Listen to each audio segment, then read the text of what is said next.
Hello and good evening to all of you, सभी को good evening. और आज का जो सेशन है उसमें हम लोग, वैसे तो मैं क्वेश्चन के फॉर्म में बिहार जी के डिस्कस करती हूँ, बिहार के अलग अलग टॉपिक्स डिस्कस करती हूँ। आज मैं वन लाइनर फैक्ट के तौर पर जो है चीज़ें डिस्कस करूंगी, यानी कि इसमें बहुत सारे वन लाइनर फैक्ट्स ऐसे होंगे जो आपके एग्जाम में बार बार पूछे जाते हैं। ज़्यादा समय नहीं लगेगा, 10-12 मिनट में ये सारे के सारे फैक्ट्स जो हैं वो कवर हो जाएंगे। उससे पहले मैं आपको बता दूँ, टेलीग्राम चैनल, ये मेरा टेलीग्राम चैनल है current affair by Jayashree ma'am. इसका पूरा नाम अच्छे से देख लो, मेरा नाम का स्पेलिंग देख लो, JAYSHREE, जयश्री मैम। ये टेलीग्राम चैनल है, इसी में मुझसे आप लोग कनेक्ट हो सकते हो, मुझसे आप लोग चीज़ें डिस्कस कर सकते हो। डिस्कशन के लिए भी चैनल बना हुआ है, ठीक है। इसी चैनल पर आपको मेरी क्लासेस के PDF मिलेंगे, मेरी क्लासेस से रिलेटेड अपडेट्स मिलेंगे और बाकी सारी चीज़ें यहीं पर शेयर होती हैं। नाम से अगर ना मिले तो ये स्कैनर दिया गया है, इस स्कैनर को स्कैन कर लेना और टेलीग्राम चैनल पर पहुंच जाना, ठीक है। अब मैं सबसे पहले यहाँ पर बात करूंगी कुछ प्राचीन इतिहास से रिलेटेड चीजों की, जैसे कि वराह पुराण। वराह पुराण में कीकट नाम का जो एरिया है उसको अपवित्र प्रदेश कहा गया है वराह पुराण में, ठीक है ना।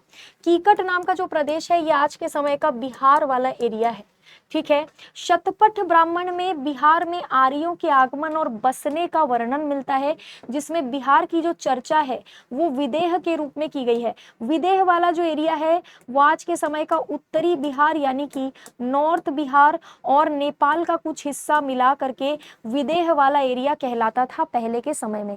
वर्तमान में आप विदेह वाला एरिया समझना चाहोगे तो आज के समय का नॉर्दर्न बिहार वाला एरिया और आज के समय वाला नेपाल वाला एरिया, ठीक है। अब यहाँ पर वायु पुराण की बात कर लेते हैं। वायु पुराण के अनुसार गया नाम का जो एरिया है वहां पर असुरों का शासन था, है ना, असुरों का शासन। ये जो फर्स्ट वाला पॉइंट है, ये पॉइंट जो है यहाँ पर हटा देना। अपवित्र प्रदेश सुनने में ये अच्छा नहीं लगता है, ठीक है, लेकिन हाँ ये दिया गया है। बस आपको ये याद रखना है कि बिहार को कीकट के रूप में जाना जाता था, बिहार वाले एरिया को कीकट के रूप में जाना जाता था। ये आपको याद रखना है, एग्जाम में आ सकता है कि भाई प्राचीन समय में कीकट के नाम से कौन से एरिया को जाना जाता था, तो वो बिहार को जाना जाता था। प्राचीन बिहार में स्थित महाजनपद कौन कौन से थे? आज के समय में जो बिहार वाला एरिया है वहां पर प्राचीन समय में 3 महाजनपद हुआ करते थे। एक था अंग जिसकी राजधानी है चंपा, एक था मगध जिसकी राजधानी है राजगीर, और तीसरा है वज्जी जिसकी राजधानी है वैशाली। 16 में से 3 महाजनपद यहाँ पर थे, तीनों की आपको राजधानी याद रखनी पड़ेगी। 16 महाजनपदों में सबसे शक्तिशाली महाजनपद मगध महाजनपद था। सबसे शक्तिशाली महाजनपद मगध महाजनपद था, जिससे कोई भी भिड़ना नहीं चाहता था, ठीक है। ये आपका सौभाग्य है कि आप मगध महाजनपद वाले एरिया में रहते हो, ठीक है। अब हम लोग और थोड़ी सी बात कर लेते हैं।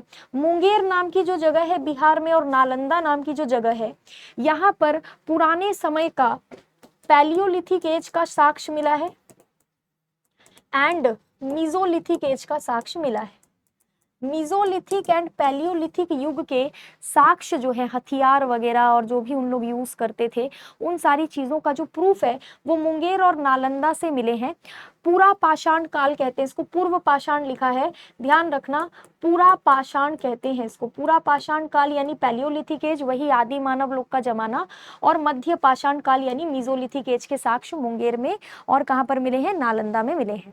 अब पूछा जाएगा मैम नियोलिथिक तो मिसिंग है, नवपाषाण काल का क्या? तो नवपाषाण काल के जो साक्ष्य हैं वो चिरांद में मिले हैं। चिरांद नाम का जो जगह है वो बिहार के सारण नाम के जिले में पड़ता है और चेचर में मिले हैं।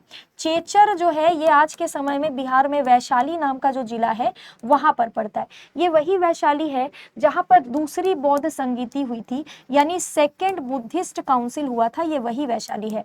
इसी वैशाली में आपको वो मिलेगा, क्या कहते हैं, चेचर नाम का जगह, जहां पर नवपाषाण काल के हथियार और उपकरण मिले हैं। और ये चिरांद है जो सारण में मिलेगा।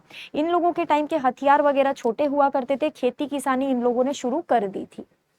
ऋग्वेद के हिसाब से बिहार क्षेत्र के लिए एक शब्द का इस्तेमाल किया जाता है, जिस शब्द को हम कीकट कहते हैं। अभी मैंने आपको बताया था वायु पुराण वाला, जब मैं बता रही थी तभी भी मैंने ये चीज डिस्कस करी थी कि कीकट शब्द का उपयोग किसके लिए किया गया है। कीकट, कीकट नाम का जगह जो है वो किसको बुलाता था? बिहार वाला जो एरिया है इसको ऋग्वेद के हिसाब से कीकट कहा जाता था, ठीक है। ये प्राचीन इतिहास के पॉइंट्स है कुछ। अथर्ववेद में बिहार के कौन कौन से हिस्से का उल्लेख किया गया है? तो अथर्ववेद वो वेद है जो कि सबसे आखिरी में वेद बना। उससे पहले सिर्फ 3 ही वेद हुआ करते थे, ऋग्वेद, सामवेद, यजुर्वेद। अथर्ववेद को वेद नहीं माना जाता था। इस अथर्ववेद को लास्ट में जोड़ा गया। इसमें अंग और मगध का उल्लेख दिया गया है बिहार के। दूसरा है चंद्रगुप्त द्वितीय, जिसको विक्रमादित्य के नाम से भी जाना जाता है। ये वाला जो पॉइंट है, ये थोड़ा सा मेरे को ना इस पॉइंट पर थोड़ा सा वो है, मतलब इस पॉइंट को हटा देना, ठीक है। बिहार में सबसे ज्यादा लोकप्रिय सूफी सिलसिला फिरदौसी था। मुल्ला बहबहानी नाम का जो यात्री था, उसने पटना को भारत का स्वर्ग कहा था। पटना को भारत का स्वर्ग किसने कहा था? मुल्ला बहबहानी नाम का जो यात्री आया था। देखो, पहले के समय में खूब सारे फॉरेन ट्रैवलर्स इंडिया आते थे। जब वो इंडिया आते थे तो इंडिया के बारे में बहुत सारी चीज़ें लिखते थे, पढ़ते थे, समझते थे। उसमें से एक पर्सन था मुल्ला बहबहानी। इसने भारत का स्वर्ग पटना को बोला था, ऐसा बहुत लोग कहते हैं। अब बिहार वाला जो एरिया है वो बंगाल का हिस्सा हुआ करता था। फारूक शियार नाम का जो व्यक्ति था, ये ऐसा पहला मुगल सम्राट था जिसका राज्य अभिषेक जब हुआ तो पटना में हुआ था 1713 में। ये वही व्यक्ति है जिसने 1717 के आसपास फरमान जारी किया था, गोल्डन फरमान अंग्रेजों को, ठीक है। अंग्रेजों को गोल्डन फरमान जारी किया था फारूक शियार। इसका राज्याभिषेक पटना में हुआ था। नालंदा महाविहार का जो निर्माण है वो कुमार गुप्त प्रथम के द्वारा शुरू किया गया था, ये हम सभी को पता है, ठीक है। वही चीज यहाँ रिपीट की गई है मुल्ला बहबहानी के बारे में, जो मैंने अभी आपको बताया है। अजीमाबाद नाम का जो राजकुमार था, अजीम नाम का जो राजकुमार था, राजकुमार अजीम, इसने पटना का जो नाम है उसको अजीमाबाद कर दिया था। अपने नाम पर पटना का जो नाम है उसको अजीमाबाद कर दिया था। उदयन नाम का जो शासक था, जो कि हरियंक वंश का था, हरियंक वंश का शासक उदयन, इसने जो है अपनी राजधानी को राजगृह से हटाई और पाटलिपुत्र में अपनी राजधानी को शिफ्ट कर दी थी। ये हरियंक वंश का रूलर था, संस्थापक नहीं था, रूलर था, ठीक है। अब नेक्स्ट देखते हैं, कर्नाट वंश का संस्थापक कौन था? नान्यदेव। कई बार कर्नाट वंश के बारे में एग्जाम में पूछा जाता है। कर्नाट वंश का जो संस्थापक था वो नान्यदेव था, वो ध्यान रखना है। कर्नाट वंश जो है ये बिहार में था। इस वंश का रूल जो है बिहार में ही हुआ करता था। और कर्नाट वंश के बारे में पूछा जाता है कि इसके संस्थापक का क्या नाम है। ज्यादा डिटेल आपको कर्नाट वंश का नहीं पढ़ना है, बस नान्यदेव का नाम याद रख लेना, नान्यदेव का नाम याद रख लेना। ये पूछा जाता है संस्थापक के बारे में, ठीक है। बिहार के प्रथम राज्यपाल कौन थे? बिहार के फर्स्ट गवर्नर कौन थे? बिहार के पहले गवर्नर थे जय रामदास दौलतराम। एग्जाम में ये सवाल आया था, बिहार पुलिस कांस्टेबल का जो 16 तारीख वाला शिफ्ट था उसमें सवाल आया था कि बिहार के प्रथम राज्यपाल कौन थे, ठीक है, समझ गए। बिहार में पहला टीवी रिले केंद्र यानी कि जो ब्रॉडकास्टिंग सेंटर है वो कहाँ पर शुरू किया गया था? ये मुजफ्फरपुर में शुरू किया गया था। बिहार में पहला टीवी रिले केंद्र यानी कि ब्रॉडकास्टिंग सेंटर 1978 में शुरू किया गया था। 1978 वही सन है जब वाल्मीकि को वाइल्ड लाइफ सेंचुरी यानी कि वन्य जीव अभ्यारण्य घोषित किया गया था। ये वाल्मीकि जो है ये बाद में नेशनल पार्क बनता है 1990 में, ठीक है। बिहार में पहला तेल शोधन केंद्र जो है ये बरौनी में बना था। पहला तेल शोधन केंद्र यानी कि ऑयल रिफाइनरी ये बरौनी में बना था, ये भी आपको याद रखना है। नेक्स्ट है, बिहार में जो पहला अंग्रेजी यात्री आया था, बहुत पहले आया था, बहुत पहले, इवन ईस्ट इंडिया कंपनी के भी बनने से पहले आया था ये, है ना। ये अंग्रेज यात्री था, इसका नाम था रॉल्फ फिच। क्या नाम था इसका? Rolf Fitch. बिहार में सबसे कम समय तक मुख्यमंत्री के पद पर रहने वाले व्यक्ति का नाम क्या था? सतीश प्रसाद सिंह। सतीश प्रसाद सिन्हा। बिहार के पहले मुख्यमंत्री कौन थे? तो श्री कृष्ण सिंह। इनको बिहार केसरी के नाम से भी जाना जाता है। किस नाम से जाना जाता है इनको? बिहार केसरी के नाम से भी इनको जाना जाता है, श्री कृष्ण सिंह। बिहार में पहले हरिजन मुख्यमंत्री, हरिजन यानी कि पहले दलित मुख्यमंत्री, ठीक है, प्रथम हरिजन या प्रथम दलित मुख्यमंत्री कौन थे? वो थे भोला पासवान शास्त्री, बिहार के पहले दलित मुख्यमंत्री। ठीक है, अब देख लेते हैं बिहार के प्रथम मुस्लिम मुख्यमंत्री का क्या नाम था। इनका नाम था अब्दुल गफूर, बिहार के पहले मुस्लिम मुख्यमंत्री थे। बिहार के पहले निर्दलीय मुख्यमंत्री जो किसी दल से नहीं थे, उनका नाम था महामाया प्रसाद। पहले निर्दलीय मुख्यमंत्री कौन थे? महामाया प्रसाद। सबसे ज्यादा समय तक मुख्यमंत्री के पद पर रहने वाले व्यक्ति है नीतीश कुमार, जो आज भी बिहार के मुख्यमंत्री बने हुए हैं। 17 साल से ज्यादा इनको हो चुका है। ठीक है, पटना उच्च मतलब समय समय पर मुख्यमंत्री बनते रहे, कुछ गैप्स भी हुए, लेकिन 17 साल से ज्यादा अब हो चुके हैं। पटना हाई कोर्ट के प्रथम मुख्य न्यायाधीश कौन थे? Sir Edward Maynard Des. Sir Edward Maynard Des, ठीक है, सर एडवर्ड मेनर्ड डिस जो है वो पटना हाईकोर्ट के प्रथम मुख्य न्यायाधीश थे। अभी फिलहाल पटना हाईकोर्ट के नए चीफ जस्टिस को अपॉइंट किया गया है, जिनका नाम है विपुल पंचोली। मैं यहाँ लिख देती हूँ, वर्तमान में पटना हाईकोर्ट के मुख्य न्यायाधीश कौन बने हैं? विपुल पंचोली बने हैं। ठीक है, विपुल पंचोली नाम याद रखना है ना, अभी अभी बने हैं कुछ समय पहले। ठीक है, अब हम लोग थोड़ा सा बिहार का सेंसस फटाफट देख लेते हैं। बिहार में लिंग अनुपात यानी कि सेक्स रेशियो डिस्कस कर लेते हैं। सेक्स रेशियो जो है बिहार का वो है 918। 1000 में 918 जो है अभी फिलहाल 2011 के सेंसस के हिसाब से, 2011 के सेंसस के हिसाब से ही अभी देखना है। 2011 के बाद अभी तक सेंसस हुआ नहीं है, इसलिए तो 918 यहाँ का लिंग अनुपात है। सबसे ज्यादा अगर सेक्स रेशियो है कहीं का तो वो गोपालगंज का है। ठीक है, गोपालगंज का सेक्स रेशियो बिहार में सबसे ज्यादा है, ये याद रखना है। छोटे बच्चों का लिंग अनुपात अगर पूछेगा, यानी कि चाइल्ड का 0 to 6 ईयर्स के जो बच्चे होते हैं उनका अगर पूछेगा सेक्स रेशियो, तो वो है 935। कितना है? 935। दोनों अलग अलग है, नॉर्मल वाला और शिशु वाला दोनों अलग अलग है। लिंगानुपात की दृष्टि से भारत के राज्यों में बिहार का क्रम क्या है? देखो, ये मैं अभी हटा देती हूँ इसका आंसर आप मुझे कमेंट बॉक्स में बताओगे। ठीक है, चलो नेक्स्ट देखो। सबसे ज्यादा लिंग अनुपात वाला जिला अभी मैंने आपको बताया गोपालगंज। गोपालगंज की जो सीमा है वो उत्तर प्रदेश से लगती है, ये ध्यान रखना है। वेस्टर्न चंपारण के नीचे की तरफ देखना, आपको गोपालगंज मिल जाएगा मैप में। ठीक है, सबसे कम लिंगानुपात वाला जिला जो है वो कौन सा है? वो है मुंगेर। मुंगेर में लिंगानुपात सबसे कम है, यानी सेक्स रेशियो सबसे कम है। बिहार की टोटल साक्षरता दर 2011 के हिसाब से 61.8% है, जिसमें पुरुषों की साक्षरता दर यानी कि मेल लिटरेसी रेट 71.2%, महिला साक्षरता दर 51.5%। ये 2011 के हिसाब से है ना, अभी जो नया वाला आएगा उसमें चेंजेस होंगे।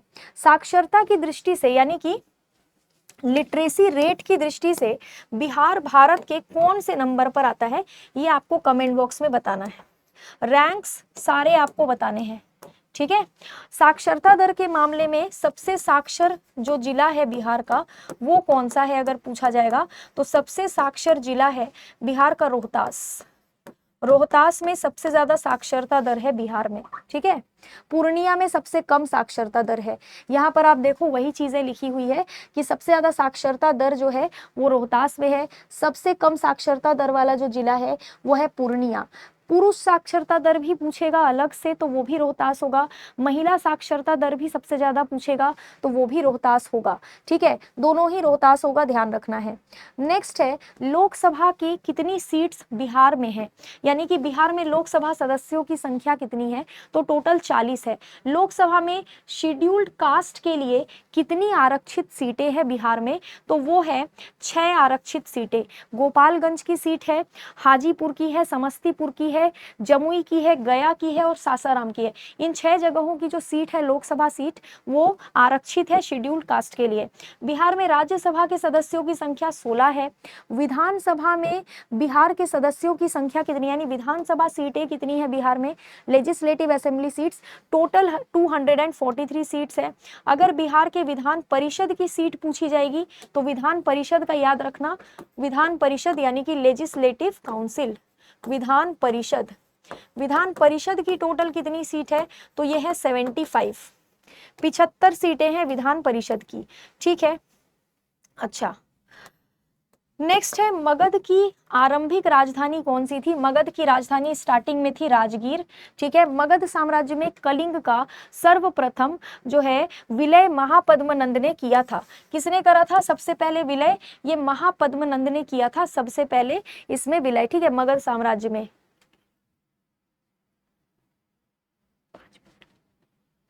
ठीक है, आर्यभट्ट का संबंध पाटलिपुत्र नगर में जो है आर्यभट्ट का संबंध पाटलिपुत्र नगर से है, यानी कि आर्यभट्ट का जो जन्म है वो कहा जाता है कि पाटलिपुत्र में हुआ था। ठीक है, बख्तियार खिलजी ने बिहार में तुर्क शासन की स्थापना करी थी। ये वही बख्तियार खिलजी है जिसने जो है यहाँ पर ओदंतपुरी विश्वविद्यालय, विक्रमशिला विश्वविद्यालय और नालंदा विश्वविद्यालय सबको तबाह किया था। मोहम्मद नुहानी ने बिहार में नुहानी वंश की स्थापना करी थी। सासाराम जो है वो शेर शाह सूरी का एरिया था, यहीं पर इसका एडमिनिस्ट्रेटिव काम भी चलता था। ठीक है, इसने अपना एडमिनिस्ट्रेशन यानी कि प्रशासन यहीं पर चलाया हुआ था। इसका जन्म भी सासाराम में ही हुआ था, शेरशाह सूरी का। इसका असली नाम था फरीद खान। ठीक है, दाऊद खान करानी बिहार का लास्ट अफगान सुल्तान था। बिहार में जो अफगान रूलर था वो कौन था? बिहार का अफगान रूलर, वो बिहार का जो अफगान रूलर था उसका नाम था शेर शाह सूरी। लेकिन लास्ट अफगान रूलर का नाम पूछा जाएगा तो अभी जो मैंने बताया वो आपको ध्यान रखना है। अब यहाँ पर आप देखोगे बंगाल के नवाब मीर कासिम ने मुंगेर को अपनी राजधानी बनाया था। बंगाल का जो नवाब था मीर कासिम, इसने मुर्शिदाबाद से कैपिटल को शिफ्ट कर दिया था। मुर्शिदाबाद में राजधानी थी तो इसने कैपिटल को शिफ्ट करके मुंगेर में राजधानी कर दी थी। ठीक है, और यहाँ पर बैटल ऑफ बक्सर भी हुआ था। बक्सर का युद्ध 1764 में 1764 में जो है यहाँ पर बैटल ऑफ बक्सर हुआ था। मुझे आप कमेंट बॉक्स में ये बताएंगे कि कौन से गवर्नर जनरल के कार्यकाल में बिहार के पटना में गोल घर का निर्माण हुआ था? बिहार के पटना में एक गवर्नर जनरल के टाइम पीरियड में गोल घर का निर्माण करवाया गया था। वो गवर्नर जनरल कौन था ये आप मुझे कमेंट बॉक्स में बताएंगे। ठीक है, कोर्सेज की बात करने से पहले मैं एक बार और आपको टेलीग्राम चैनल बता देती हूँ। Current affair by Jayashree ma'am telegram channel का नाम है, इसको आप सभी ज्वाइन कर लेंगे। अब हम कोर्सेज की बात कर लेते हैं। जितने भी बच्चे हैं जो थ्योरी पढ़ना चाहते हैं, लाइब्रेरियन का कोर्स लेना चाहते हैं, लाइब्रेरियन का एग्जाम जो है वो देना चाहते हैं, तो देखो वैकेंसी आने वाली है। 999 रुपीज़ में लाइब्रेरियन की वैकेंसी, लाइब्रेरियन का कोर्स अवेलेबल है। इसमें आपको थ्योरी पढ़ाया जाएगा। इस बैच को आप ले सकते हैं 999 रुपीज़ में। 24 तारीख यानी आज लास्ट डेट है। शिव 100 कूपन कोड आप लोग लगा सकते हैं। इस कूपन कोड को लगाने पर 100 रुपये कम हो जाएगा बैच का प्राइस। दूसरा है, अगर कोई भी बच्चा ऐसा है जो कांस्टेबल के बाद में जो है एसआई की तैयारी करने वाला है तो 899 रुपीज़ में एसआई का बैच अवेलेबल है। इसमें भी आज यानी 24 तारीख तक शिव 100 कूपन कोड लगाने पर 100 रुपये कम हो जाएगा। तो इन बैचेस के साथ अपनी तैयारी को आप बेहतर बना सकते हैं। मेरे क्लासेस की टाइमिंग मैं बता देती हूँ। सुबह 8 बजे से 9 बजे तक करेंट अफेयर की डेली क्लास होती है। इसी चैनल में होती है लाइव क्लास। ठीक है, इसको अटेंड कीजिए। दोपहर को 1 बजे से 2 बजे तक बिहार जीके की स्पेशल क्लास होती है, बिहार जीके। ठीक है, ये भी लाइव होती है, इसको भी अटेंड कीजिए। शाम को 5 बजे से 6 बजे तक ये जीके की क्लास होती है, ये भी लाइव होती है, इसको भी अटेंड कीजिए। मिलते हैं कल सुबह 8 बजे करेंट अफेयर की क्लास में। Thank you so much.